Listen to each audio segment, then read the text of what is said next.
Bridal craft the wedding mall, Pan Bazaar, Tirur. ലഹരിമുക്ത സമൂഹമെന്ന ലക്ഷ്യമായി കോട്ടക്കൽ നഗരസഭയും ലഹരി നിർമ്മാർജ്ജന സമിതിയും കൈകോർക്കുന്നു. വിപുലമായ കർമ്മ പദ്ധതികളുമായി ഓപ്പറേഷൻ തൂഫാൻ ക്യാമ്പയിൻ തുടക്കമായി. നഗരസഭാ പരിധിയിലെ മുഴുവൻ പ്രദേശങ്ങളെയും സമ്പൂർണ്ണ ലഹരിമുക്തമാക്കുന്നതിനായി വിപുലമായ കർമ്മ പദ്ധതികൾ ആവിഷ്കരിക്കുമെന്ന് നഗരസഭാ ചെയർമാൻ കെ നാസർ അറിയിച്ചു.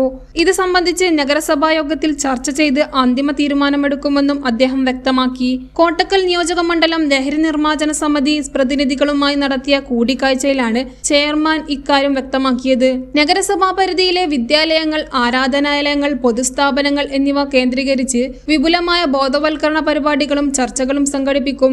ലഹരി നിർമ്മാർജ്ജന രംഗത്ത് ദീർഘകാലമായി പ്രവർത്തിക്കുന്ന LNSന്റെ പ്രധാന ക്യാമ്പയിനായ ഓപ്പറേഷൻ തൂഫാൻ ഐക്യദാർഢ്യ പരിപാടിക്ക് നഗരസഭയുടെ പൂർണ്ണ പിന്തുണയും അഭിവാദ്യങ്ങളും ചെയർമാൻ അറിയിച്ചു.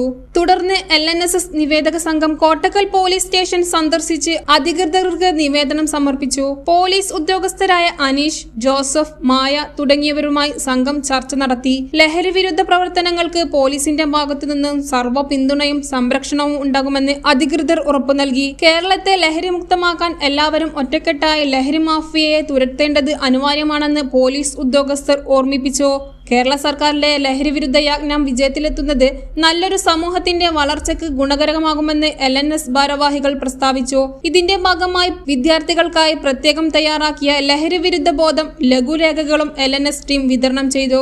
LNS സംസ്ഥാന പ്രസിഡന്റ് കുഞ്ഞിക്കോമുമാഷ്, കോട്ടക്കൽ മണ്ഡലം general secretary Ashraf Vellangal Valanchery, working president K Mujeeb Rahman Valanchery, ഭാരവാഹികളായ മൊയ്തു സാഹിബ് എടയൂർ, PK കരീം പേരച്ചന്നൂർ, അബ്ദു തെക്കേകരത്ത്, PM മുജീബ് റഹ്മാൻ വളാഞ്ചേരി, അബൂബക്കർ ഹാജി കുടിയടത്ത്, മുഹമ്മദ് ബില്ലാട്ടിൽ തുടങ്ങിയവർ നിവേദക സംഘത്തിൽ പങ്കെടുത്തു. ന്യൂസ് 99 വളാഞ്ചേരി. ഓരോ മുഹൂർത്തങ്ങൾക്കും അതിൻ്റെതായ സന്തോഷങ്ങളുണ്ട്. അതിൽ ചിലത് ഒരിക്കലും മറക്കാൻ പറ്റാത്തതും. Azad gold and diamonds, Thazhepalam, Tirur.